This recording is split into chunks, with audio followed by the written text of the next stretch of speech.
आप झारखंड से बहुत आ चुके हैं और आ ही रहे हैं। बहुत बहुत साधुवाद आप सभी को। आप लोग पोस्टर लगा दीजिए वहां पर और ये बाइट भी दे दीजिएगा बाद में, ठीक है ना। वहां लगा दीजिए कहीं पोस्टर, यही लगा दीजिए, यही लगा दीजिए, ठीक है। बोकारो से ना, बहुत बहुत एक तो नारा लगाइए ना, नारा लगाइए, महाबोधि महाबिहार मुक्त करो बोला। हाँ, महाबोधि महाविहार मुक्त चाहिए, मुक्त Mahabodhi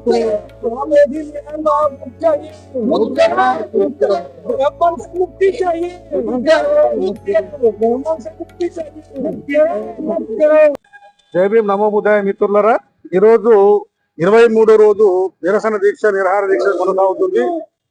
Buddhist forum national general secretary గారు వికాస్ లామా గారితో మనం మాట్లాడుతున్నాము. అసలు నిజం చెప్పాలంటే ఒక యుగ పురుషుడు అని చెప్పాలి ఆకాశ్ లామా గారు. ఎందుకంటే దేశంలో ఇప్పటి వరకు 1000 సంవత్సరాలలో లేని ఒక ఉద్యమాన్ని తీసుకొచ్చాడు. చాలా ప్రౌడ్ గా ఫీల్ అవుతున్నాను. ఎందుకంటే దేశంలో ఇప్పుడు ఇది మొదలైంది, ఇది నిజమైన స్వతంత్ర పోరాటం. ఈ పోరాటంలో ఆకాశ్ లామా గారు చాలా చాలా వాళ్ళ భార్య భర్తలు ఇద్దరు, వైఫ్ అండ్ హస్బెండ్, వాళ్ళ మదర్ కి ఏదో ఇబ్బంది ఉంది, హాస్పిటల్లో ఉన్నా కూడా అవన్నీ పక్కన పెట్టేసి ఈ యొక్క పోరాటంలోనే దిగాడు ఆయన. అసలు చెప్పాలంటే చాలా గొప్పగా ఫీల్ అవుతున్నాను. ఆయన గారి మాటల్లో మనం తెలుసుకుందాం. ఉద్యమం ఈ రోజు 23 రోజులు చేరుకుంది. ఇంకా ఈ ముందు ముందు ఏం జరగబోతుంది, ఎలాంటి కార్యక్రమాలు చేయబోతున్నారో తెలుసుకుందాం. నమో బుద్ధాయ సార్. नमो बुद्धाय, नमो बुद्धाय सभी को। फर्स्ट ऑफ ऑल जो भाई आए हैं इवर रेड्डी जी, इवर रेड्डी जी आए हैं, मतलब 1800 किलोमीटर की बाइक राइड करके आए हैं। आई एम वेरी मैंने बहुत खुश हूँ, मैं बहुत खुश हूँ क्योंकि आप ये कवर करने आए हैं और विशेष करके आंध्र प्रदेश से आए हैं, आंध्र प्रदेश से आए हैं। और I personally myself Akash Lama, see after 25 years of gap, Bhante Suresh's movement was held in long back, but that movement was been like the movement was crushed by the some activities. Okay, fine. Anyway, तो हम लोग सोच रहे थे कि 25 साल इतनी important issue में बात कोई क्यों नहीं उठा रहा है। तो लास्ट 2 years से हम लोग ये आंदोलन पकड़े हुए हैं और अभी तो बहुत बड़ी बड़ी रैली कर चुके हैं हम लोग, सरकार को ज्ञापन दे चुके हैं, नेशनल माइनॉरिटी कमीशन के साथ बैठे, इवन एम्बेसडर को भी दिए हम लोग, जितने भी बुद्धिस्ट कंट्रीज एम्बेसडर को भी ज्ञापन दिए हैं। तो अभी हमारे पास कोई ऑप्शन नहीं थी 12 फरवरी से कि हम लोग ये अनशन में बैठे हैं। आज 23rd डे है और सरकार के साथ बातचीत चल रही थी। सरकार ने अभी 1 हफ्ते का समय लिया है। तो हम लोग बीटी एक्ट 1949 जो टोटली अनकॉन्स्टिट्यूशनल है, बौद्धों का अन्यायपूर्ण कानून है, बौद्धों का तीर्थ स्थल में अन्य धर्म के लोग क्यों हैं? संसार में nowhere in the world we will find this type of management. The particular religion मैंने जो भी है वही रिलीजन के लोग ही कमिटी में रहते हैं।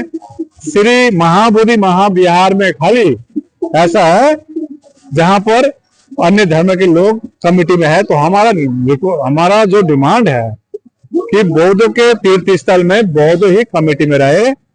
जो बीटी एक्ट 1949 को निरस्त किया जाए, उसको निरस्त करके चैरिटेबल ट्रस्ट बना दिया जाए।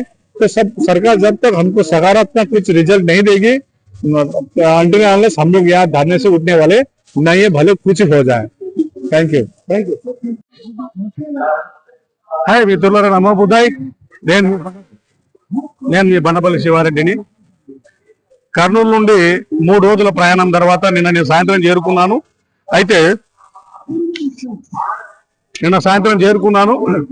అయితే పూర్తి బాడీ పెయిన్స్ ఉండడం వల్ల నేను రెస్ట్ తీసుకొని నిన్న వచ్చిన వెంటనే ఇక్కడ వాళ్ళని సంఘీభావం తెలిపేసి నేను రెస్ట్ తీసుకున్నాను. ఈ రోజు నుంచి 6వ తారీఖు నుంచి 12వ తారీఖు వరకు ర్యాలీలు ఉంటాయి.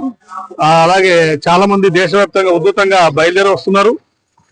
12వ తారీఖు నాడు లక్షల మందితో బోధగయలో పూర్తి స్థాయిలో నిరసన తెలియజేయడానికి సిద్ధమవుతున్నారు. అయితే ఇక్కడ నేను మొదట విడత వచ్చినప్పుడు 15 రోజులు ఇక్కడ ఉండాల్సిన పరిస్థితి నేను ఉన్నాను. తర్వాత నా వ్యక్తిగత కారణాల వల్ల కోర్టు సమన్లు ఖచ్చితంగా హాజరు కావాలి, లేదంటే వారెంట్ ఇష్యూ అవుతుందని చెప్పి అది కోటి వివరాలు చాలా సందర్భాల్లో చెప్పుకుంటూ వచ్చాను. ఇప్పుడు కూడా మీకు చెప్తాను ఖచ్చితంగా. దాని దాపరికం ఏం లేదు, వడ్డించిన విస్తరేమంది. అయితే అర్జెంట్ గా నేను కోర్టులో హాజరు కావాల్సిన పరిస్థితి, లేకపోతే నేను వారెంట్ ఇష్యూ అవుతుందని చెప్పేసి నేను పోవడం జరిగింది. కోర్టులో 28వ తారీఖు నాడు కోర్టులో హాజరై నేను మళ్ళీ వాయిదాలు తీసుకొని రావడం జరిగింది. అయితే ఈ వచ్చిన వెంటనే అక్కడ అర్ధరాత్రి పూట పోలీసులు దాడి చేసి బౌద్ధ భిక్షులని అక్కడ నుంచి బౌద్ధ మందిరం నుంచి లేపడం జరిగింది. అంటే ఎందుకు కారణం, ఎందుకు సార్ మమ్మల్ని ఎందుకు మీరు మీ ప్రశాంతంగా చేసుకుంటున్నారు అంటే, లేదు మీరు ఇక్కడ హిందువులను కూడా బ్రాహ్మణులు వచ్చి పాటలు పాడుతుంటే మీరు బ్రాహ్మణులకు వ్యతిరేకంగా మాట్లాడుతున్నారు, బ్రాహ్మణుల్ని కించపరుస్తున్నారు అనే ఉద్దేశంతో వాళ్ళు మాట్లాడితే, వాళ్ళు వచ్చి ఇక్కడ బౌద్ధ మందిరం దగ్గర బౌద్ధం పాటలు పెట్టుకోకుండా హరే రామ హరే కృష్ణ అనే పాటలు పాటి వాళ్ళు చేసి మా మీద నిన్న మొత్తం ఎట్లా అంటే, లేదండి శాంతి భద్రత సమస్య, మీరు ఎక్కడైనా చేసుకోండి పూజలు, లేదంటే నిరాహార చేసుకోండి అని చెప్పారు. సో ఒక విధంగా చెప్పాలంటే బోధగయ దగ్గర కూడా మేము అప్పటికే ఇక్కడ ఉన్న కమిటీల ఆకాశ్ లామా గారు కావచ్చు, విలాస్ కారత్ గారు కావచ్చు, వీళ్ళందరూ అప్పటికే ఆలోచన ఏం చేస్తారంటే, ఇక్కడ చిన్న ప్లేస్ ఉంది, చిన్న స్థలం ఉంది, ఇక్కడ మనకి ఇబ్బందికరమవుతుంది, ఎలా అయినా సరే ప్లేస్ మార్చాలనుకున్న క్రమంలో జరిగింది. అది కూడా ఒక మంచిదే అనుకోవాలి. అయితే ఇప్పుడు ప్రపంచవ్యాప్తంగా ఈ యొక్క ఇష్యూ మీద చర్చ జరుగుతుంది. బుద్ధునికి సంబంధించిన బుద్ధుని మందిరమే బుద్ధునికి లేకపోతే ఇక మిగతా మందిరాల పరిస్థితి ఏంటి?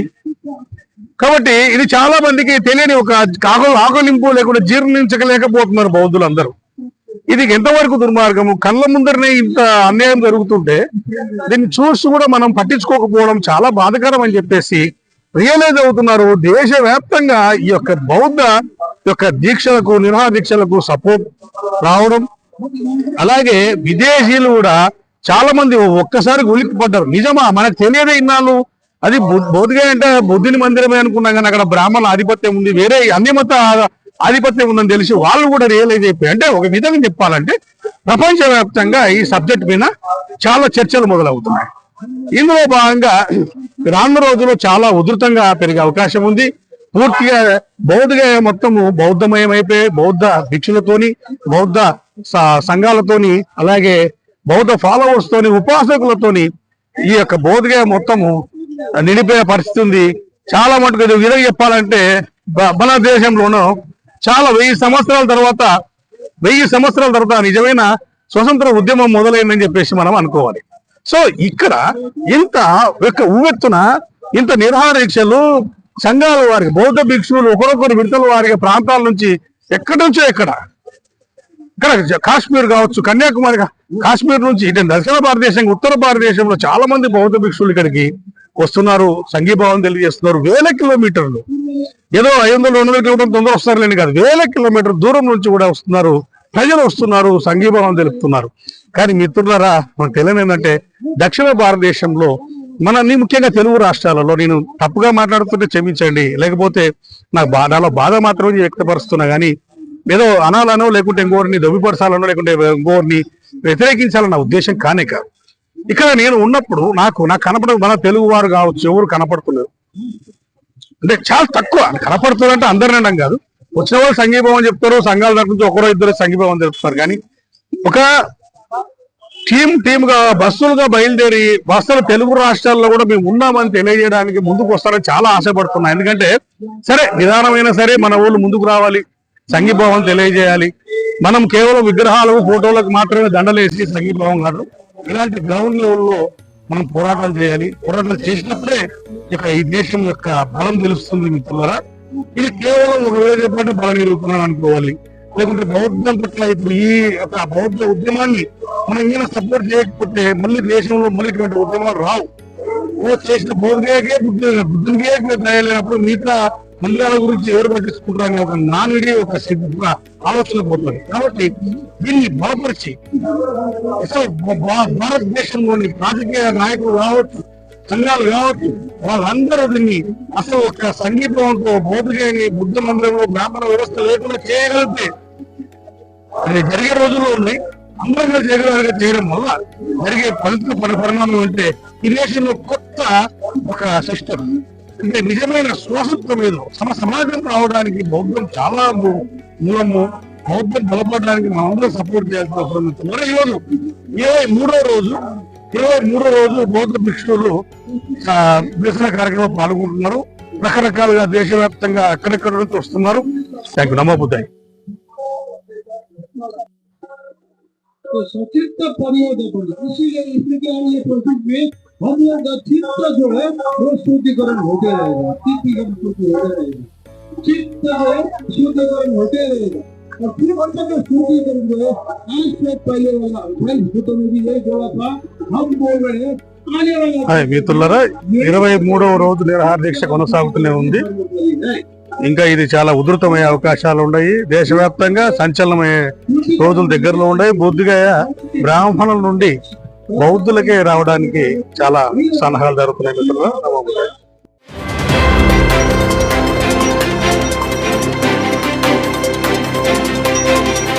బహుజనుల గుండె చప్పుడు మీ బహుజన 9 న్యూస్. బోధించు, సమీకరించు, పోరాడు.